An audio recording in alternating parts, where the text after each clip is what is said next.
Hello everyone, I am Akash and I teach mathematics, and this is a video series of complete syllabus of your mathematics in which your syllabus will be completed in less than 3 months. But this is not a crash course. हम हर एक theory को, हर एक concept को अच्छे से detail में पढ़ेंगे और हर एक क्वेश्चन को सॉल्व करते हुए चलेंगे।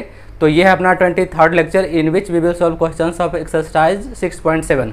तो पिछले वीडियो में हम लोग एक्सरसाइज 6.7 के क्वेश्चन 5 तक हम लोगों ने किया था। अब हम लोग 6th क्वेश्चन देखेंगे। तो 6th क्वेश्चन में क्या है,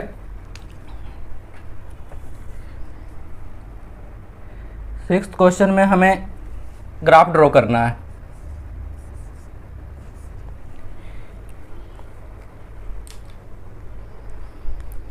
सिक्स क्वेश्चन में कह रहा draw the graph of equation 5x minus y equals to 5 and 3x minus y equals to 3। Determine the coordinates of the vertices of the triangle formed by these lines and y axis. जो दो equation दिया हुआ है उसको पहले तो हमें draw करना है। ड्रॉ करने के बाद इन दोनों लाइंस और बाई एक्सिस से जो ट्रायंगल बनेगा उन तीनों को मिला के उसके वर्टिसेस को बताना है। ठीक है, तो हम इसके इक्वेशंस कौन कौन से हैं, 5x minus y equals to 5, 5x minus y equals to 5, 3x minus y equals to 3।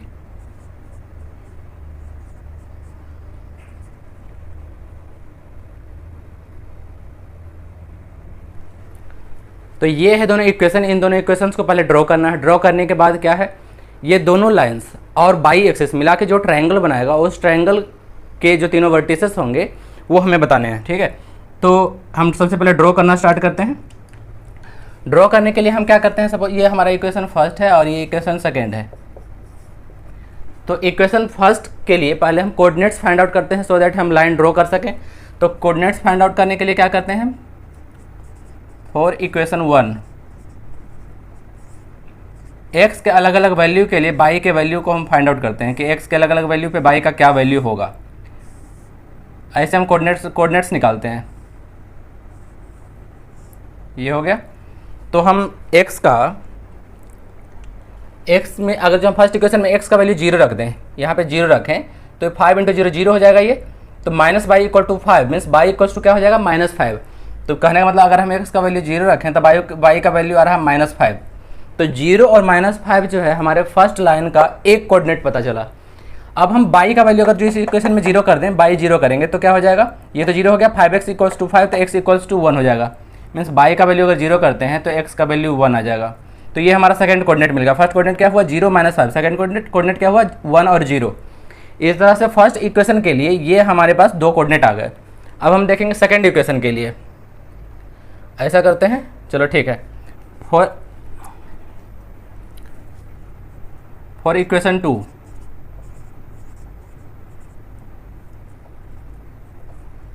अब इक्वेशन 2 के लिए भी हमें कोऑर्डिनेट्स चाहिए तभी हम ड्रॉ कर पाएंगे। तो वो क्या होगा,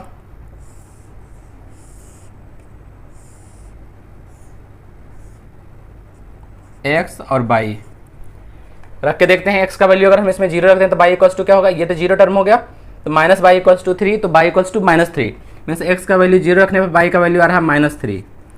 फिर y का वैल्यू अगर हम 0 रखें इस इक्वेशन में तो क्या होगा, 3x इक्वल्स टू 3 तो x equals to 1, y equals to 0 रख रहे हैं, सॉरी y इक्वल्स टू 0 रख रहे हैं तो x का वैल्यू आ रहा है 1।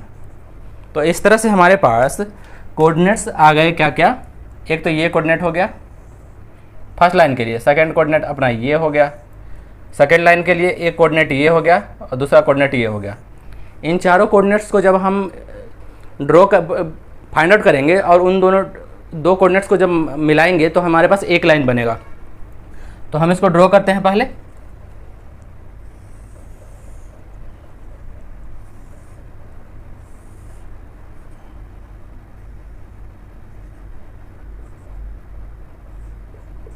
ठीक है, तो इसमें क्या है, हमें y का वैल्यू -5 तक चाहिए इस वाले में, और इसमें y का वैल्यू -3 तक चाहिए। मीन्स -5 तक अगर हम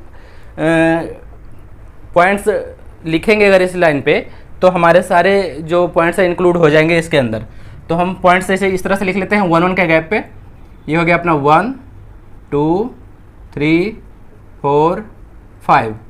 इसी तरह से ये हो गया -1 -2 -3 -4, ये हो गया -5। ऊपर 1 2 3 4 5। इस तरह से x में भी नेगेटिव वैल्यू होगा, लेकिन x में नेगेटिव वैल्यू तो हम लोग लेके चेक किए नहीं है, उसका ज़रूरत पड़ेगा नहीं। -1 -2 इस तरह से रहेगा। अब क्या है, फर्स्ट पॉइंट अपना कौन सा है, 0 -5, मीन्स ये पॉइंट है 0 -5। इसका मतलब क्या हुआ, x एक्सिस पे 0 जाना है, y एक्सिस पे -5। तो x एक्सिस पे 0 ये वाला पॉइंट होता है, ये पॉइंट होता है, और y एक्सिस पे -5। तो ये जो पॉइंट है x0 y -5 का पॉइंट है ये। दूसरा क्या है, x1 by 0, x एक्सिस पे 1, y एक्सिस पे 0, ऊपर की तरफ नहीं जाना है, y एक्सिस पे 0 यही लाइन होता है। तो ये जो हुआ 2 पॉइंट हुआ फर्स्ट लाइन के लिए। अगर इन दोनों को मिला के हम एक लाइन ड्रॉ कर दें तो ये हो गया फर्स्ट लाइन का ग्राफ बन गया ये।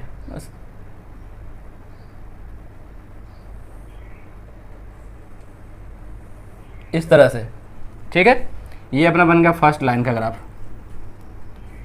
सेकेंड लाइन क्या है, सेकेंड लाइन के लिए क्या है, 0 -3 फर्स्ट पॉइंट, x एक्सिस पे 0, y एक्सिस पे -3 ये पॉइंट, और x एक्सिस पे 1, y एक्सिस पे 0, x एक्सिस पे 1, y एक्सिस पे 0, ये हो गया लाइन। इस तरह से इसको रेड पेन से इसको ड्रॉ करते हैं, ठीक है, इस तरह से। तो अब ये क्या कह रहा था, ये तो हमारा दोनों लाइन ड्रॉ हो गया, ये हो गया इक्वेशन फर्स्ट का ग्राफ और ये हो गया इक्वेशन सेकेंड का ग्राफ। अब ये कह रहा है कि दोनों लाइन और बाई एक्सिस से जो ट्रायंगल बन रहा है उसके वर्टिसेस चाहिए, ठीक है। तो इन दोनों लाइन से और बाई एक्सिस से जो ट्रायंगल बन रहा है वो ट्रायंगल कौन सा है, वो ट्रायंगल है ये ट्रायंगल, यहाँ से जो जा रहा है इस तरह से, इस तरह का ट्रायंगल है।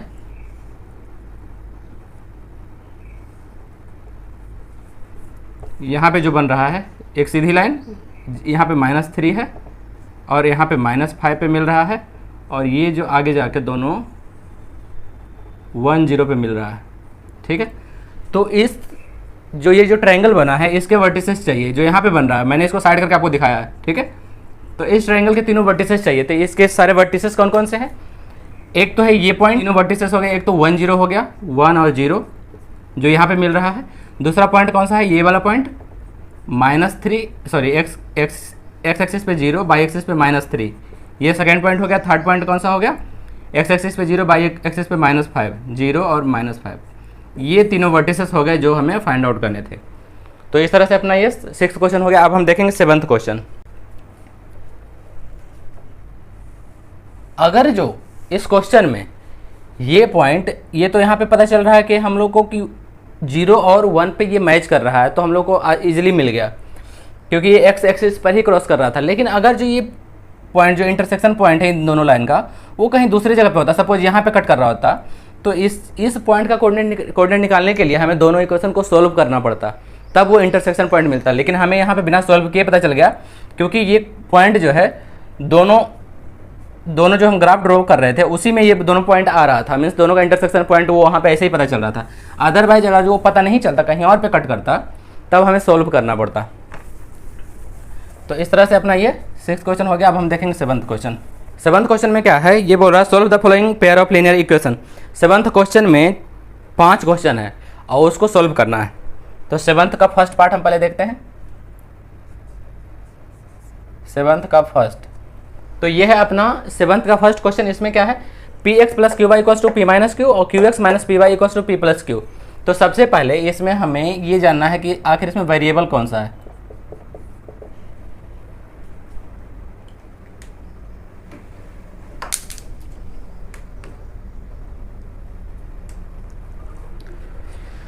तो इसमें वेरिएबल कौन सा है, p q वेरिएबल है या x y वेरिएबल है। तो इसमें वेरिएबल है x y। क्यों, क्योंकि हम देख रहे हैं क्या, यहाँ something into x plus something into y equals to something है। मीन्स ये जो है p और q जो है वो कांस्टेंट टर्म है, ठीक है। उसको हमें उसके टर्म में हम बाकी चीज़ों को लिख सकते हैं, वो वेरिएबल नहीं है। इसमें वेरिएबल है अपना x और y। तो हम क्या है, x और y जब हम किसी भी इक्वेशन को जब हमें सोल्व करना होता है तो उसके बहुत सारे मेथड्स हैं। सबसे कॉमन मेथड जो है, हम लोग क्या करते हैं कि एलिमिनेट करते हैं किसी भी एक टर्म को, एक वेरिएबल को। तो इसमें क्या है, देख रहे हैं कि दोनों में बाई वाला जो टर्म है उसका साइन जो है चेंज है, यहाँ पे प्लस है, यहाँ माइनस है। तो इन दोनों इक्वेशन को ऐड करने पे बाई वाला टर्म चला जाए, अगर जो कोफिशिएंट दोनों का सेम हो तो, ठीक है। तो बाई को एलिमिनेट करना यहाँ पे आसान है। तो बाई को एलिमिनेट करने के लिए क्या है, दोनों का कोफिशिएंट सेम होना चाहिए। तो यहाँ पे क्या है, क्यू है, यहाँ पे पी है। तो दोनों का कोफिशिएंट सेम करने के लिए इसमें हमें p से मल्टीप्लाई करना पड़ेगा और इस वाले में q से मल्टीप्लाई करना पड़ेगा। तो दोनों ये इसमें जब हम p से मल्टीप्लाई करेंगे तो यहाँ p q हो जाएगा, इसमें q से मल्टीप्लाई करेंगे तो ये भी p q हो जाएगा। तो जब हम इन दोनों फर्स्ट इक्वेशन में p से मल्टीप्लाई करते हैं और सेकंड इक्वेशन में q से मल्टीप्लाई करते हैं तो हमारे पास क्या इक्वेशन बनता है, p मल्टीप्लाई पूरे इक्वेशन में होगा p square x plus p q y equals to p square minus p q. ये हो गया अपना थर्ड इक्वेशन। फिर इस इक्वेशन में अगर q से मल्टीप्लाई करेंगे तो क्या हो जाएगा, q square x minus p q y equals to p q plus Q square. ये हो गया अपना फोर्थ इक्वेशन। अब थर्ड इक्वेशन फोर्थ इक्वेशन को अगर हम ऐड कर देंगे, एडिंग इक्वेशन 3 एंड 4, अगर दोनों इक्वेशन को हम ऐड कर दें तो क्या हो जाएगा, यहाँ x पी स्क्वायर एक्स है, यहाँ क्यू स्क्वायर एक्स है, तो x कॉमन होगा और टर्म दोनों ऐड हो जाएगा, P square plus Q square into x. जब एक्स स्क्वायर को हम ऐड करेंगे, सॉरी पी स्क्वायर एक्स को ऐड करेंगे क्यू स्क्वायर एक्स के साथ, तो एक्स दोनों में है तो वो कॉमन हो गया, पी स्क्वायर हो गया प्लस क्यू स्क्वायर इस तरह ऐड हो गया। ये टर्म हो जो है P q by minus p q by, ये जीरो हो गया टर्म, ठीक है। अब राइट साइड में क्या है, इन दोनों को ऐड करेंगे तो पी स्क्वायर, ये क्या है माइनस पी क्यू, यहाँ है प्लस पी क्यू, तो ये दोनों टर्म खत्म हो गया, माइनस को घट सब्सट्रैक्ट, इसमें से ये सब्सट्रैक्ट होकर खत्म हो गया, और ये बच गया P square plus Q square, तो ये हो गया P square plus Q square, ठीक है। अब हमें चाहिए एक्स का वैल्यू, तो P square plus Q square इधर भी है, P square plus Q square इधर भी है, तो ये क्या हो गया, डिवाइड हो जाएगा, डिवाइडेड बाई इस टर्म में से इसको डिवाइड कर देंगे, P square plus Q square means value आ गया एक्स का 1। एक्स का वैल्यू अगर 1 आ गया तो अब हम वाई का वैल्यू निकालेंगे। किस इक्वेशन से निकालें, जिस इक्वेशन से आसान हो। चलो निकाल लेते हैं फर्स्ट इक्वेशन से, फ्रॉम इक्वेशन 1 क्या है, p x, p into x का वैल्यू क्या हो गया 1 plus q into y equals to p minus q, ठीक है। ये हो गया p इंटू 1 क्या हो गया, p plus q into y equals to p minus q. अब इस p को राइट साइड लेके जाएंगे तो माइनस हो जाएगा, तो ये प्लस p और माइनस p वो जीरो हो जाएगा, means q y equals to क्या हो गया माइनस q, तो बाई का वैल्यू कितना आ गया minus q divided by q, means y का वैल्यू आ गया -1, ठीक है। तो इस तरह से x का वैल्यू हो गया 1 और बाई का वैल्यू हो गया -1। इस तरह से सेवन्थ का फर्स्ट क्वेश्चन अपना हो गया। अब हम देखेंगे सेवन्थ का सेकंड क्वेश्चन। तो ये है सेवन्थ का सेकंड क्वेश्चन। इसमें क्या है, ax plus B Y equals to C और B x plus A Y equals to 1 plus C. ये अपना हो गया फर्स्ट इक्वेशन और ये हो गया अपना सेकंड इक्वेशन। इसमें वेरिएबल कौन सा है, एक्स और वाई इसमें वेरिएबल है, बाकी सारे कॉन्स्टेंट्स हैं। तो इसमें क्या है, फिर इसमें से हम एलिमिनेशन लगाएंगे, किसी भी एक टर्म को माइनस करना होगा, मतलब कि एक वेरिएबल को हटाना होगा। तो उसके लिए किसी भी एक को के कोफिशिएंट को हम इक्वल करते हैं। जैसे इसमें क्या है, ए है इसमें बी है, तो दोनों के या तो इसमें बी से मल्टीप्लाई करके ए भी कर लें, इसको ए से मल्टीप्लाई करके ए भी कर लें, तब एक्स को रिमूव कर सकते हैं। अदरवाइज इसमें क्या है, इसमें ए से मल्टीप्लाई कर लें, इसमें बी से मल्टीप्लाई कर लें, तो बाई वाला टर्म इक्वल होगा। तो चलो हम एक्स वाले को रिमूव करते हैं इस बार। तो इसमें क्या है, बी से मल्टीप्लाई कर लेंगे, इसमें ए से मल्टीप्लाई कर लेंगे। तो फर्स्ट इक्वेशन में अगर हम बी से मल्टीप्लाई करेंगे तो क्या हो जाएगा, A B x plus B square y plus b c, sorry equals to b c. ये हो गया अपना थर्ड इक्वेशन। इसमें मल्टीप्लाई करेंगे तो क्या हो जाएगा, A B x plus A square by equals to A को 1 से मल्टीप्लाई करेंगे तो ए हो जाएगा, ए को सी से मल्टीप्लाई करेंगे तो प्लस ए सी हो जाएगा। ये हो गया अपना फोर्थ इक्वेशन। अब क्या है, दोनों इक्वेशन में हम क्या देख रहे हैं कि इसमें भी ए बी एक्स है, इसमें भी ए बी एक्स है, तो इसमें से इसको माइनस कर दो या इसमें से इसको माइनस कर दो, कोई दिक्कत नहीं है। तो अब क्या कर लेते हैं, इक्वेशन 3 माइनस 4, अगर इक्वेशन 3 में से 4 को माइनस कर दें तो क्या हो जाएगा, A B x minus A B x, ये जीरो हो गया, b square minus a square हो जाएगा, ये b square minus a square into y हो जाएगा। आई होप इसमें किसी को कन्फ्यूजन ना हो कि b square y minus a square by equals to ये कैसे हो रहा, ये ऐसे हो रहा, b square y minus a square y है, तो बाई दोनों में कॉमन है तो बाई कॉमन ले लेंगे, बच जाएगा b square minus a square. वही चीज़ है b square minus a square into y, ठीक है। तो इस तरह से इधर लेफ्ट साइड में ये हो गया, राइट साइड में क्या हो गया, बी सी माइनस ए सी माइनस ए, बी सी माइनस ए सी माइनस ए, नीचे वाला दोनों टर्म माइनस होगा क्योंकि हम सेकेंड थर्ड इक्वेशन से फोर्थ इक्वेशन को माइनस कर रहे हैं। अब क्या है, यहाँ से बाई इक्वल्स टू क्या हो गया,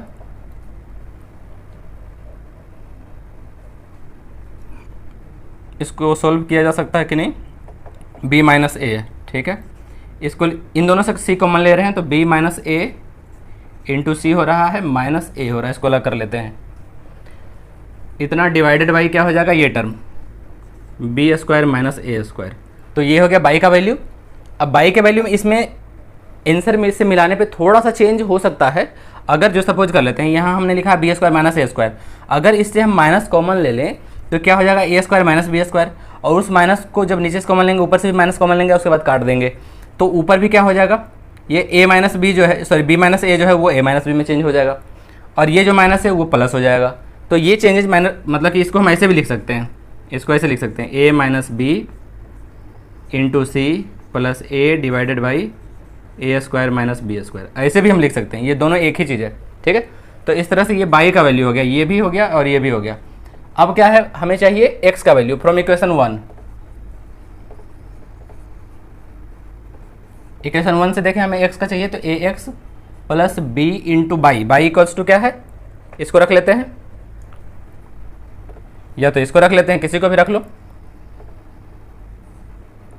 ए minus B into C plus A divided by A square minus B square, इतना equals to C.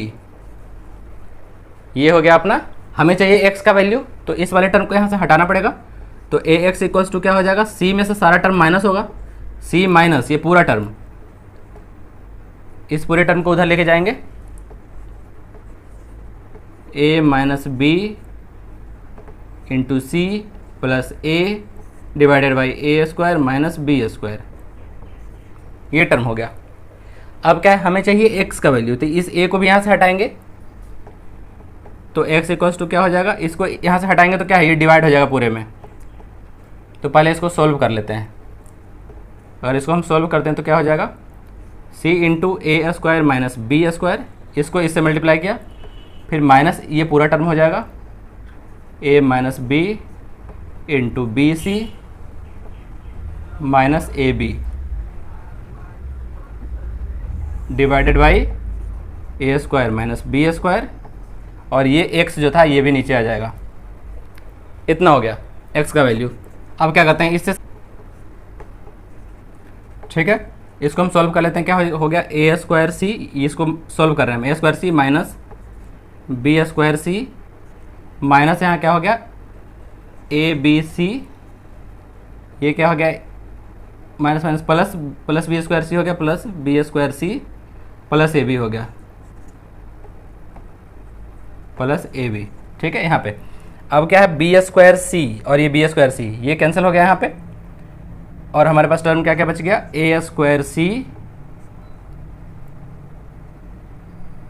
Minus A B C plus A B divided by A square minus B square into A. अब ये ए जो है तीनों से cancel हो जाएगा, तीनों में एक एक ए है, तो हम क्या करेंगे, यहाँ पे हम सॉल्व कर रहे हैं, तो तीनों से इस एक से अगर तीनों के में एक एक ए है उसको कॉमन निकाल के इससे कैंसिल कर देंगे, तो हमारे पास क्या बच जाएगा, x equals to a c minus b C plus a, sorry plus b divided by A square minus B square, ठीक है। अब इन दोनों से फिर से हम c कॉमन ले लेंगे, तो फिर से क्या हो जाएगा, c कॉमन ले लेंगे तो हो जाएगा a minus B into C plus b divided by A square minus B square, ये हो गया x का वैल्यू। तो इस तरह से अपना ये हो गया y का वैल्यू और ये हो गया अपना x का वैल्यू, ठीक है। ये हो गया x का वैल्यू और ये हो गया y का वैल्यू। तो इस तरह से अपना ये सेकेंड क्वेश्चन हो गया। अब हम देखेंगे थर्ड क्वेश्चन। तो ये हो गया अपना थर्ड क्वेश्चन। थर्ड क्वेश्चन में ये है अपना first equation X by A minus Y by B equals to 0, और सेकेंड इक्वेशन में क्या है, A X plus B Y equals to A square plus B square. इसमें हम क्या देख रहे हैं, बाई वाले टर्म में दोनों का साइन अलग है, तो बाई वाले टर्म को हम इक्वल करते हैं, क्योंकि ऐड करने पे ये जो है दोनों टर्म खत्म हो जाएगा। तो हम इसमें दोनों के कोफिशिएंट को इक्वल करने के लिए क्या करेंगे, यहाँ पे क्या है 1/b है और यहाँ पे क्या है b, तो इसमें हम b से मल्टीप्लाई कर दें तो सिर्फ बाई बच जाएगा, इसमें 1/b से मल्टीप्लाई कर दें तो इसमें भी सिर्फ 1 बच जाएगा। तो इसमें हम b से मल्टीप्लाई कर देते हैं और इसमें 1/b से मल्टीप्लाई कर देते हैं। तो जब इसमें हम b से मल्टीप्लाई करेंगे तो क्या हो जाएगा, b/a into x, first term b/a, क्योंकि b से मल्टीप्लाई किया तो b/a इंटू एक्स हो जाएगा, माइनस b से इसको मल्टीप्लाई करेंगे तो ये b और ये b कैंसिल हो जाएगा, माइनस बाई बच जाएगा इक्वल्स टू 0। ये हो गया अपना थर्ड इक्वेशन। इसमें जब मल्टीप्लाई करेंगे तो क्या हो जाएगा, a/b हो जाएगा x, और ये 1/b और ये b कैंसिल हो जाएगा, सिर्फ बाई बच जाएगा यहाँ पे। इससे ये क्या हो जाएगा, a² plus b² divided by b, ये हो जाएगा अपना फोर्थ इक्वेशन। अब इन दोनों इक्वेशन को ऐड कर देते हैं, इक्वेशन 3 + 4, दोनों इक्वेशन को अगर ऐड कर देंगे तो क्या हो जाएगा, बाई वाला टर्म खत्म हो जाएगा, बच जाएगा एक्स वाला टर्म। तो एक्स वाला टर्म कोफिशिएंट के साथ क्या बचेगा, दोनों को ऐड करने पे b/a plus a/b, b/a plus a/b, x को हमने दोनों से कॉमन लेके ऐड किया, मतलब ऐड किया उसके बाद ऐड करने के बाद दोनों से एक्स कॉमन ले लिया, ये टर्म खत्म हो गया। राइट साइड में दोनों को जोड़ेंगे तो क्या हो गया, a² plus b² divided by b, ये हो गया। हमें चाहिए x का वैल्यू, तो x इक्वल्स टू क्या हो जाएगा, अगर इसको हम सोल्व कर लें,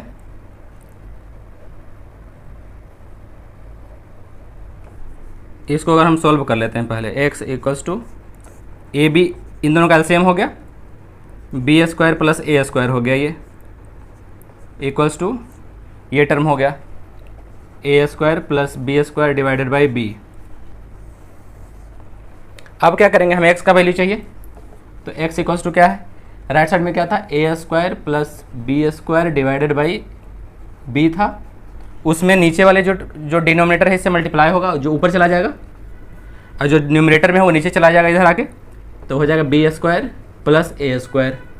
अब ये टर्म दोनों सेम ही टर्म है, a² plus b² equals to b² plus a² होता है, तो ये टर्म तो कैंसिल हो गया और b से b कैंसिल हो गया, मीन्स x का वैल्यू कितना आ गया, a। अब x का वैल्यू अगर जो a आ गया तो हम किसी इक्वेशन में डाल देते हैं, फ्रॉम इक्वेशन 1 से हम क्या लिख सकते हैं, x का वैल्यू आ गया a, तो क्या हो गया, a/a minus y b equals to 0, इसका वैल्यू कितना हो गया 1। इस टर्म को हम राइट साइड लेके चले जाते हैं तो क्या हो जाएगा, बाई b, हमें चाहिए बाई का वैल्यू, तो ये b राइट साइड आएगा, क्रॉस मल्टीप्लिकेशन होगा, तो b इक्वल्स टू बाई हो जाएगा, मीन्स बाई का वैल्यू आ गया b, ठीक है। और x का वैल्यू क्या आ गया था, a, ये हो गया x का वैल्यू, ये हो गया बाई का वैल्यू। तो इस तरह से 7 का थर्ड क्वेश्चन बन गया। अब हम देखेंगे फोर्थ क्वेश्चन 7th का, तो ये हो गया अपना फोर्थ क्वेश्चन। इसमें क्या है, a minus B into x plus a plus B into y equals to a² minus 2b minus b², ये अपना फर्स्ट इक्वेशन हो गया।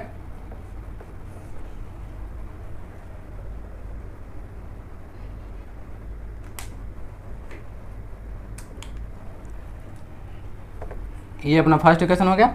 और a plus B into x plus y equals to a² plus b², ये second equation हो गया। इसको हम थोड़ा सा सॉल्व कर लेते हैं, a plus B into x plus, इसका मतलब क्या है, a प्लस बी को एक बार पहले x से मल्टीप्लाई करना, फिर a प्लस बी को बाई से मल्टीप्लाई करना है, into y equals to a² plus b², ये हो गया अपना सेकेंड इक्वेशन। तो अब क्या है, हम दोनों में देख रहे हैं क्या कि बाई वाला टर्म दोनों में सेम है, इसमें भी क्या है a प्लस बी बाई, यहाँ भी a प्लस बी बाई। तो सेकेंड इक्वेशन से अगर फर्स्ट इक्वेशन को सिर्फ माइनस कर दें हम, तो क्या है, ये बाई वाला टर्म खत्म हो जाएगा, या तो सेकेंड से फर्स्ट को माइनस कर दें, या तो फर्स्ट से सेकेंड को माइनस कर दें। तो हम क्या करते हैं, इक्वेशन 1 माइनस 2 कर देते हैं, 1 माइनस 2। अगर इस इक्वेशन में से इसको माइनस करेंगे तो क्या हो जाएगा, a minus B into x minus a minus B into x हो जाएगा। तो x दोनों से हम कॉमन ले लेते हैं पहले, a माइनस बी माइनस ये वाला टर्म a प्लस बी, इसको माइनस कर रहे हैं, ये x वाला हो गया। बाई वाला टर्म तो माइनस करेंगे तो खत्म हो जाएगा पूरी तरह से।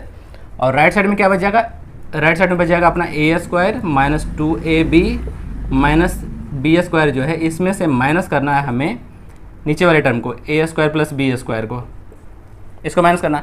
अगर हम इसको सॉल्व करें तो क्या होगा, a माइनस ये 0 हो जाएगा, minus b minus 2b, x minus 2b equals to इधर क्या हो जाएगा, ये ए स्क्वायर से ये स्क्वायर खत्म हो जाएगा, माइनस बी स्क्वायर बच जाएगा, ये बच जाएगा -2ab बच जाएगा, -2b स्क्वायर बच जाएगा, इतना बच गया।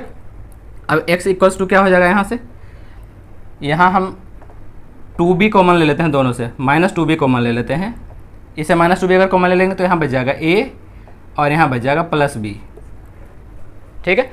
कैसे, -2b इंटू ए -2ab -2b इंटू +b, तो क्या हो जाएगा -2b स्क्वायर, ठीक है। डिवाइडेड बाई क्या हो जाएगा, ये टर्म इधर आ जाएगा -2b, तो ये टर्म से ये टर्म कैंसिल हो जाएगा, मीन्स x इक्वल्स टू अपने पास क्या आ गया, a + b, ठीक है।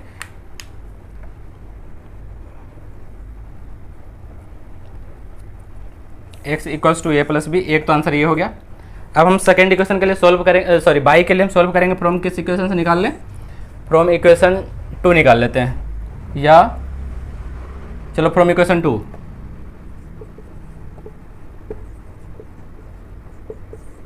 इक्वेशन 2 से क्या हो जाएगा, x का वैल्यू तो हमें मिल गया है a + b, और ये भी x में मल्टीप्लाई होगा a + b, means a + b का होल स्क्वायर हो जाएगा, प्लस क्या हो जाएगा a + b into y equals to क्या हो जाएगा, a² + b स्क्वायर। हमें वैल्यू चाहिए बाई का, तो हम अगर इससे देखें तो इसमें क्या है, a² + b² + 2ab है, और इसमें भी है a² + b स्क्वायर, तो राइट साइड में भी अगर जो a² + b स्क्वायर है तो वो इसका a² + b स्क्वायर खत्म हो जाएगा। यहाँ पे हमारे पास बच जाएगा क्या, यहाँ 2ab बच जाएगा, यहाँ बच जाएगा a + b into y equals to 0 बच जाएगा। इसको हम राइट साइड लेके जाएंगे अगर जो, तो +2ab जो है राइट साइड जाके क्या हो जाएगा, -2ab, और हमें वैल्यू चाहिए बाई का, तो क्या हो जाएगा -2ab divided by a + b, ये हो गया अपना बाई का वैल्यू। इस तरह से ये x का वैल्यू आ गया, ये बाई का वैल्यू आ गया। इस तरह से अपना 4th क्वेश्चन हो गया। अब हम देखेंगे 7th का 5th क्वेश्चन। तो ये है 7th का 5th क्वेश्चन, इसमें क्या है 152x - 378y इक्वल्स टू -74, ये अपना फर्स्ट इक्वेशन हो गया, और -370x + 152y इक्वल्स टू -604, ये हो गया सेकंड इक्वेशन। अब इसमें क्या है, दोनों में x का भी साइन अलग अलग है, इसमें भी y का भी साइन अलग अलग है, तो इक्वेशन को ऐड करने पे एक टर्म खत्म हो सकता है अगर जो दोनों का कोफिशिएंट सेम हो तो कोफिशिएंट सेम करने के लिए पहले इसको हम किसी डिजिट से इसको डिवाइड करके छोटा कर सकते हैं क्या, अच्छा इसको ऐसे ही रहने देते हैं, ठीक है। इसमें हम क्या करते हैं, किसी भी एक के कोफिशिएंट को इक्वल कर लेते हैं। इसमें 152 है, अगर जो 378 से इसमें मल्टीप्लाई कर दें और इसमें 152 से मल्टीप्लाई कर दें तो दोनों का कोफिशिएंट x का कोफिशिएंट सेम हो जाएगा। तो हम क्या करते हैं, इसको इसमें मल्टीप्लाई कर देते हैं 378 से, और इसमें मल्टीप्लाई कर देते हैं 152 से। हम मल्टीप्लाई क्या करते हैं, इसको हम मल्टीप्लाई करते हैं, सॉल्व नहीं करेंगे, बस लिख के लेके चलेंगे। तो ये टर्म थर्ड इक्वेशन क्या बन जाएगा, 152 इंटू 378x माइनस इसका क्या होगा 378 का square into x equals to -74 into 378, ये हो गया अपना थर्ड इक्वेशन। इस वाले में क्या हो जाएगा -152, इससे जब मल्टीप्लाई कर रहे हैं तो ये रह जाएगा इंटू 378x, इससे इसको मल्टीप्लाई करेंगे तो क्या हो जाएगा +152 का स्क्वायर इंटू बाई, सॉरी यहाँ पे बाई है, इक्वल्स टू ये कितना हो जाएगा -604 इंटू 152, ये अपना हो गया फोर्थ इक्वेशन। अब इन दोनों में क्या है, दोनों इक्वेशन को अगर हम ऐड कर दें तो x वाला टर्म क्या है, दोनों इसमें भी 378 है, इसमें भी 378 है, 152 दोनों का कोफिशिएंट सेम है और साइन अलग है, तो ऐड करने पे 0 हो जाएगा। इक्वेशन 3 + 4, अगर दोनों इक्वेशन को ऐड कर देंगे तो x वाला टर्म खत्म हो जाएगा, बच जाएगा बाई वाला टर्म। तो बाई वाले टर्म को कैसे लिख सकते हैं, बाई इंटू इतना का स्क्वायर माइनस इतना का स्क्वायर है, 152 का स्क्वायर माइनस 378 का स्क्वायर, ये हो गया टर्म। राइट साइड में क्या हो गया, कोई किसी का डबल है क्या, ये इसका डबल कितना हो जाएगा, नहीं, तो राइट साइड में क्या हो गया, दोनों को हम ऐड कर रहे हैं,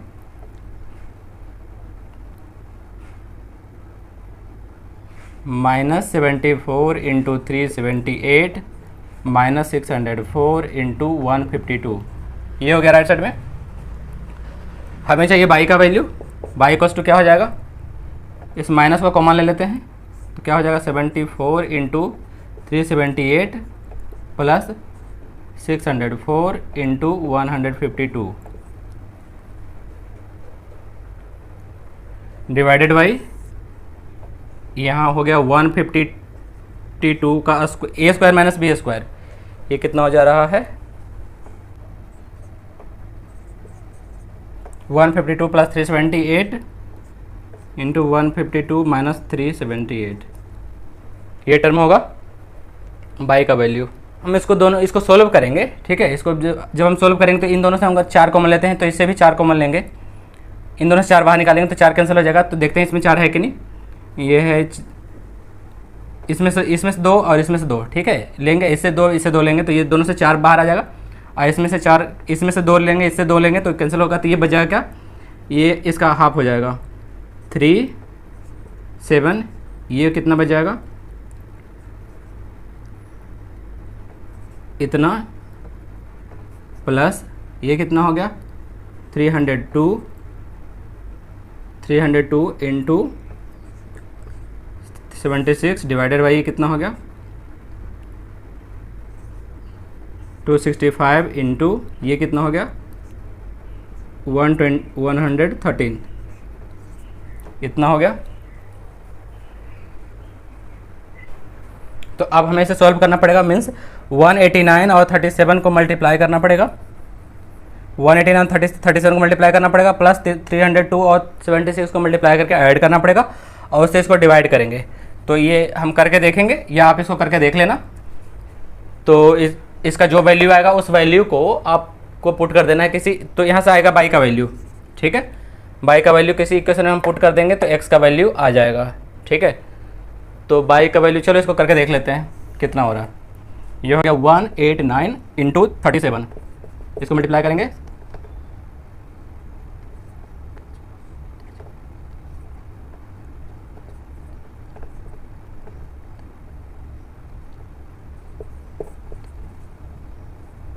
ये इतना हो गया। इसको मल्टीप्लाई करेंगे 302 को 76 से,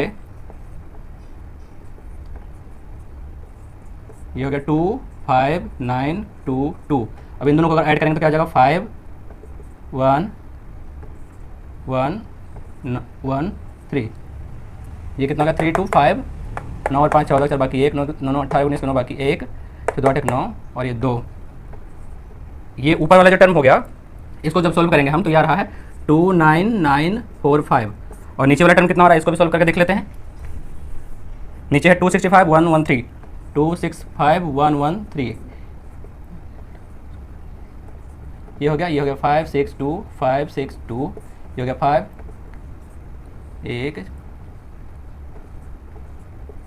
ये सेम वैल्यू आ रहा है 29945, मीन्स ये वैल्यू हो गया 1। बाई का वैल्यू तो यहाँ से आ गया 1, तो अगर बाई का वैल्यू 1 है तो किसी भी इक्वेशन से निकाल लेंगे एक्स का वैल्यू। बाई का वैल्यू हो गया 1, एक आंसर तो हो गया ये फ्रॉम इक्वेशन 1।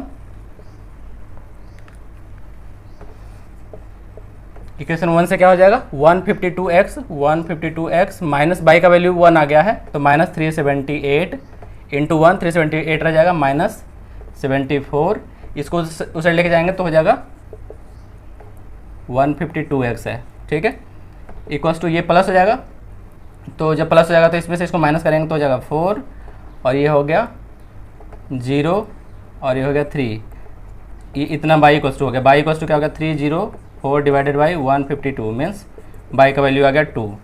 तो यहाँ से आ गया, सॉरी एक्स का वैल्यू, ये एक्स है, एक्स इक्वल्स टू इतना हो गया।